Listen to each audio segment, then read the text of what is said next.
Russia is accused of supporting the Taliban. The United States says the Kremlin is funding and sending weapons to Afghanistan. So is this a new battlefield for the two traditional rivals and the beginning of a new Cold War? This is Inside Story.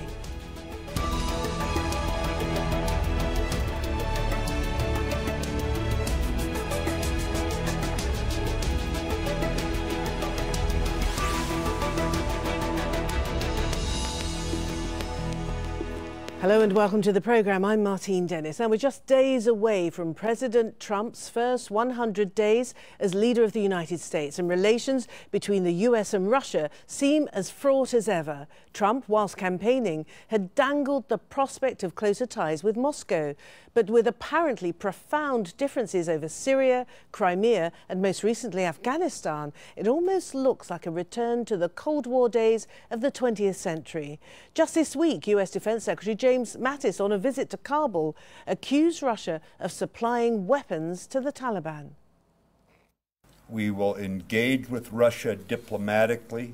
We'll do so where we can, but we are going to have to confront Russia where what they're doing is contrary to international law or denying the sovereignty of other countries. For example, any weapons being funneled here from a foreign country would be a violation of international law unless they're coming through the government of Afghanistan for the Afghan forces. Well, Russian leaders have said the US claims are absolutely false. The Taliban denies receiving any form of military or logistical support from Russia. But all of this comes at the start of the traditional fighting season, when the Taliban steps up its attacks after the winter. 140 Afghan army soldiers were killed in Mazar-e-Sharif just a few days ago, and the Taliban says it controls more than half of Afghanistan. All right, let's introduce our guests now. In Washington, D.C., we have Mark Jacobson. He's former advisor to U.S. Secretary of Defense Ash Carter. In London, we have Massoumeh Torfeh. She's a research associate at the London School of Economics, who formerly served as the UN Director of Strategic Communications in Afghanistan. And in Moscow, we have Sergey Strokan. He's a political analyst and columnist at the Russian newspaper Kommersant. Sergey, starting with you, do you believe the Russian denials then they are not supplying weapons to the Taliban in Afghanistan? Those claims are absolutely false, they say. By no means I can describe myself as an advocate of Kremlin. I used to criticize Russian foreign politics on many issues, but this time I think that Russian position is quite credible, because so far American side has not produced any evidence that Russians are supporting arms to Taliban. As you know, we journalists have to dwell upon hard-boiled facts. If there are no facts, that can be called gossip, that can be called rumor, that can be called part and parcel of information or propaganda war. That's why when we see, when we first see that Defense Secretary Mattis is accusing Russia, then Mr. Nicholson steps in. Then we are asking, where is the evidence? And before you go to other guests, let me say that this is not only Russia's position. These days we've had ex-president of Afghanistan, Hamid Karzai, in Moscow, who at one point was considered by some as a stooge of Americans. So his words are such. I don't believe in those reports. Though those reports doesn't hold the water. All right, thank you for that comprehensive reply to my question. Massoumeh, coming to you with your inside knowledge of Afghanistan. These are concerns that have been harboured by the Americans for a considerable period of time, some suggesting perhaps even as long as 18 months. What do you think? What's your opinion? You know, in this day and age of fake news and misinformation and intelligence games and things, it's very, very difficult to know who's telling the truth and who's making up a story. But Russia has denied such allegations, and Russia has been warning about the situation in Afghanistan. It doesn't need to actually fund or provide arms for the Taliban. In any case, even if it did, it's not only Russia that's providing arms, it's many other players are providing arms all across the Middle East and in Afghanistan as well. It's very difficult to know. Sometimes they say Iran is providing arms to the Taliban, sometimes Russia is providing, it's very difficult. And on the other hand, we know that Pakistan is supporting the Taliban, and we know that Americans are, everybody is involved there without any political solution, and with these allegations and cross-allegations. Instead of these allegations, I think the United States should have actually attended the conference that Russia organized not long ago, and it should have stopped playing these games that the Russians are providing arms to the Taliban, and therefore I'm not attending, because America has been very interested in talking to the Taliban itself, in having deals with the Taliban. Okay, let's not go sometimes. Massoumeh, let's not go too far down the line. Let's come to Mark now. Mark, our other two guests seem rather sceptical about the usefulness of the Defence Secretary's words, the accusation that Russia is supplying weapons to the Taliban, because, as Massoumeh says, it's a murky market. Weapons come from all over the world. You can barely tell where they originated from, but they all end up in the hands of those who want to use them. So what was the point, and where might be the evidence coming from the Pentagon? During my time in Afghanistan, there was no doubt that the Russians were unhelpful at best with regards to the Karzai government, especially on issues like counter-narcotics. They were unhelpful in terms of dealing with the Taliban. So I'm less skeptical that the Russians are not involved in transferring arms to the Taliban at this point. I also believe that both Secretary Mattis and General Nicholson are two individuals of the utmost integrity. And for them to put out a statement like this, they would be extraordinarily sure that the Russians were involved. Now, let me say this. I think Sergey made a great point. When the United States accused the Iranians of doing the same thing and delivering weapons to the Taliban, the United States provided some photographic evidence.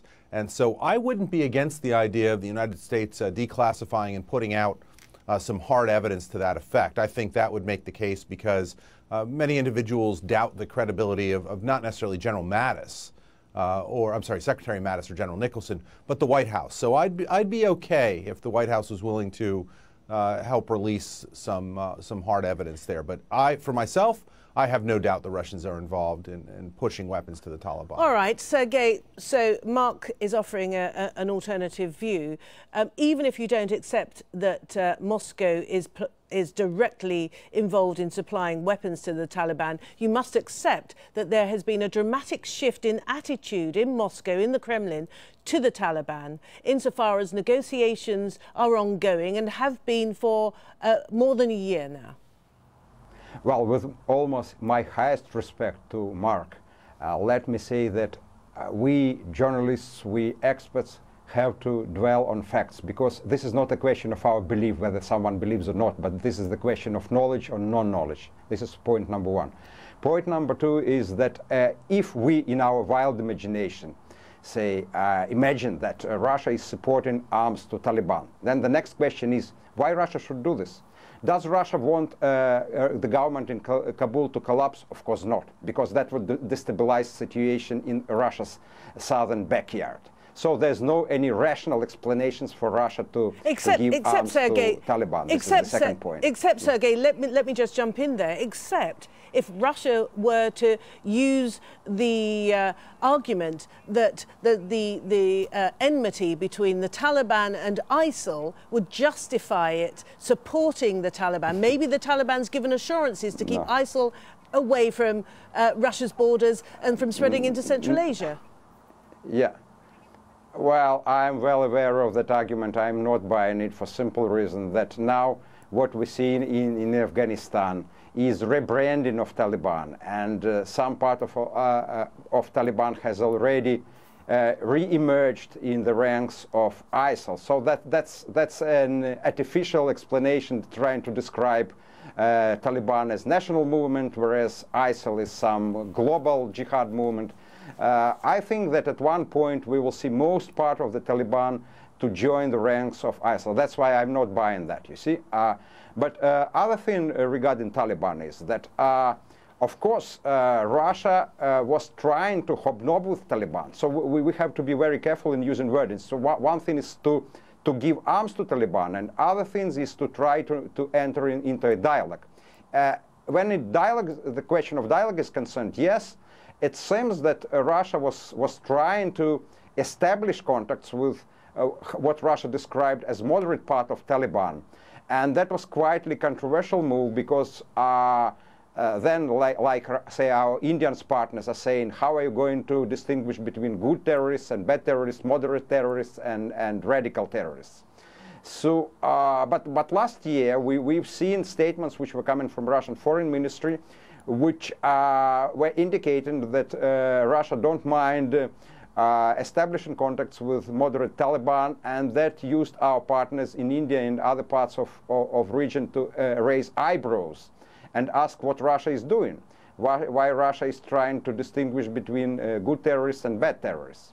But again, that's the logic behind this Russian move is that we should try to involve moderate Taliban, if any, into mainstream political process in Afghanistan. And if I'm not mistaken, something similar was voiced by American administration as well, which also wants part of Taliban to be part of national reconciliation in Afghanistan. All right, I can see Mark shaking his head. I think everyone accepts that dialogue is the only way forward. Some sort of power-sharing arrangement is the only way to bring peace and stability to Afghanistan. So what's wrong with engaging what you identify as moderate members of the Taliban? I think there are two problems here. One, I don't think power-sharing is a solution. I think that you have a legitimate Afghan government led by Ashraf Ghani Ahmadzai at this point. I think if the Taliban want to become part of that, they can do what others have done, lay down their arms and join the political process and fight for what they feel they want through politics and not an armed struggle. I also think that in terms of reconciliation, where Russia might be of help is to encourage the Taliban to sit down with Ghani's government and to encourage a place where the Afghan government and the Taliban can sit down. There's no need for other middlemen. I mean, the United States, other European nations as well, have helped to facilitate the talks between the Afghan government and the Taliban. I certainly don't think there needs to be an extra layer, nor do I think there needs to be independent dialogue between the Russians and the Taliban to try and create some sort of power-sharing arrangement. I think that's going in the wrong direction. All right, all right. Massoumeh, what do you think? At the start of the programme, we posed the question that Afghanistan could become a potential area of conflict between the United States and Russia. Do you believe that that's the case? We have to wait and see a little bit, because I think the international community, hopefully the United States and Russia, have both become wiser as a result of all these years of horrendous war in Iraq and in Syria and in the whole of Middle East, in Yemen. And I would hope that they would try and avoid it. But I see that, to go back to the questions that we've been just talking about, I see that international community still does not have a clear policy about the Taliban. It has been weighing it up and down for the past 17 years, and now the Taliban are claiming that they are occupying half of Afghanistan, as you say. In the very least, they're occupying 1/3 and challenging another third very seriously.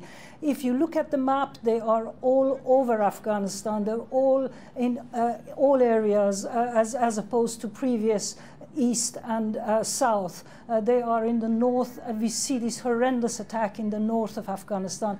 International community, led by the United States, has not found a solution. One day, Mr. Karzai calls them the brothers and opposition leaders, opposition to the government, and the other day, terrorists. I mean, we have to know what's going on, and it's the easiest for the United States to handle this through Pakistan, because it's Pakistan, ISI, military intelligence that's really supporting, funding and guiding the Taliban. So why can't the United States do it through the Pakistani solution rather than going on? That's a suggestion you're making. Let's go to Mark then. It sounds very much as though Afghanistan is crying out now for a new policy. What's the Trump administration thinking about? They've launched the biggest bomb, non-nuclear bomb, the Moab bomb, and the aim was to destroy caves and tunnels of ISIL, apparently killing around 90 ISIL fighters. But what's the policy? What's the objective? Is there a policy in the making? Since you raised it, let me just state unequivocally, the use of the Moab is not a strategic move, it's not operational, it's not tactical, it was simply a weapons choice. And I'm very disappointed that parts of the U.S. government tried to play it up as something tremendous. It was simply a weapons choice to go after caves. If the Trump administration thinks that's a strategy, then Afghanistan is in real trouble and we're all in real trouble. What I haven't seen yet is any real shift from the Obama administration policy. So there's been some discussions about increasing troop levels, but I haven't seen any real discussion about a change in strategy. But I think the point is very important that Pakistan is really key to this. What I would like to see is the Trump administration double efforts to come up with a way to get the Pakistanis to stop supporting the Haqqani network and the Taliban. Without that, I'm not sure that we can find a way to end in the short or the medium term the problem of the insurgency in Afghanistan. Pakistan is key to the solution, and there has to be some level of effort applied there, and has to be some solution to ending Pakistani support of the Taliban, or we're going to be stuck where we've been for the last 17 years. Coming to you, Sergey, I'm just wondering what you think about the potential of Afghanistan being this new arena for conflict between Russia and the United States. Do you think it's likely? Well, it is very disappointing that it seems that on Afghanistan, as things stand now, we are unable to find common ground with President Trump's administration.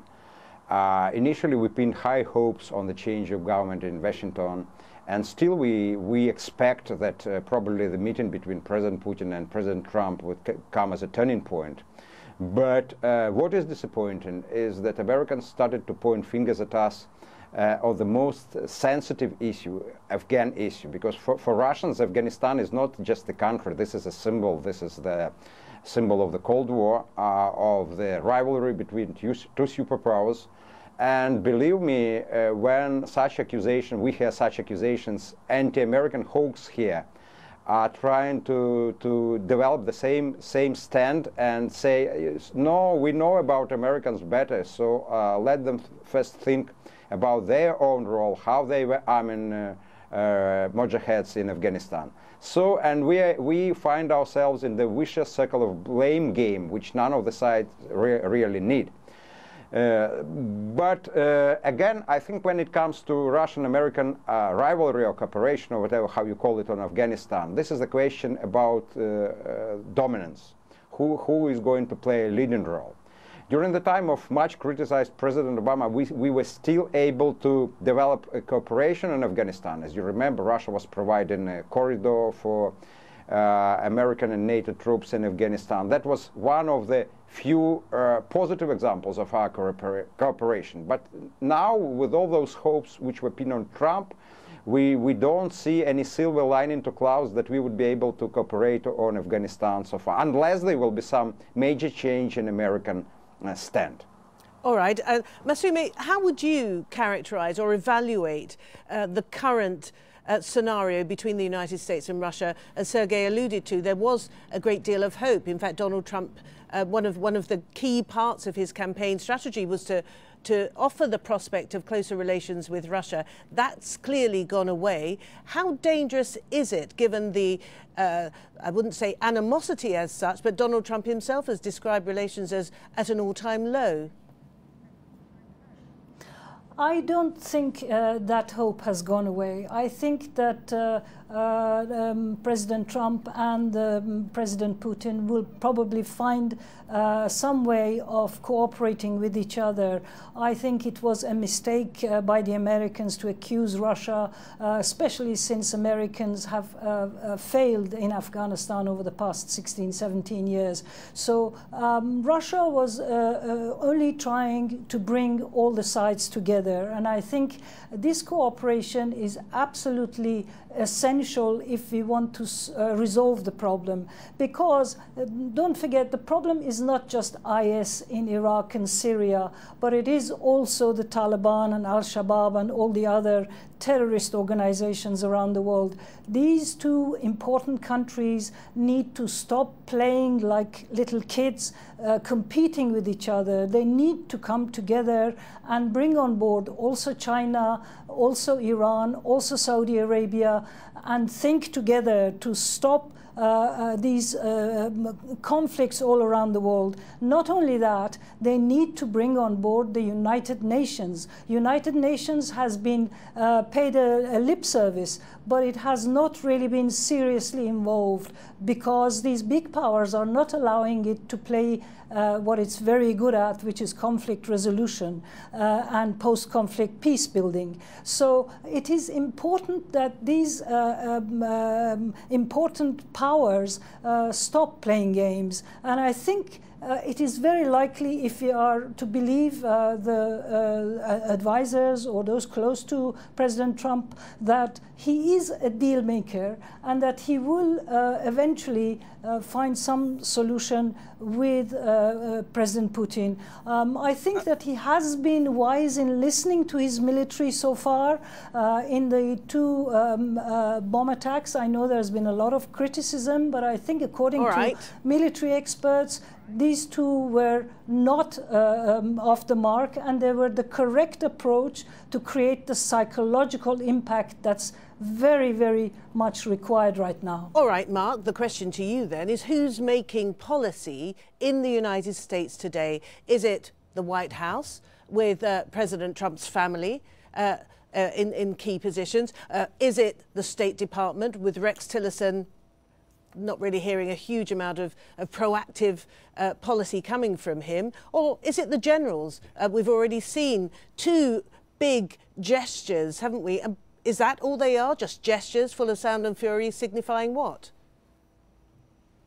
Yes, they're just gestures. I mean, this is the problem. I don't think the generals are making policy. In fact, there was a lot of criticism of the Clinton administration in the 90s, who sort of abdicated the grand strategic level to the generals. And so if this continues in the absence of White House policy, I could have some concern that the generals are being given, frankly, more than they actually even want. It's certainly not the State Department. The State Department has an absence of leadership with Secretary Tillerson, who must get more involved in order to drive U.S. policy. Otherwise, they're absent. So right now, I see an autopilot. What I see is basically a continuation of the Obama policies with these little bits of punctuated equilibrium, if you will, whether it's the attack on Syria or some statements or some of the statements against North Korea.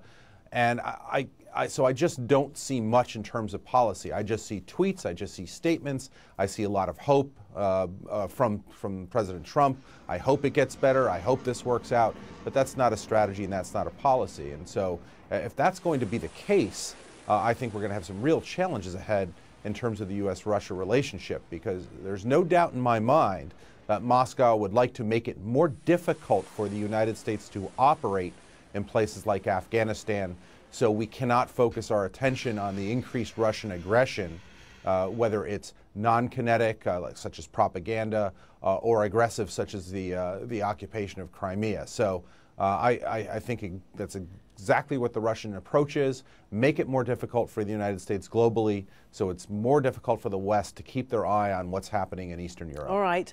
Sadly, we haven't got time to go through the range of geopolitical problems there are facing our world currently. But thank you so much indeed, Mark Jacobson, Massoumeh Torfeh and Sergey Strokan. Thank you all.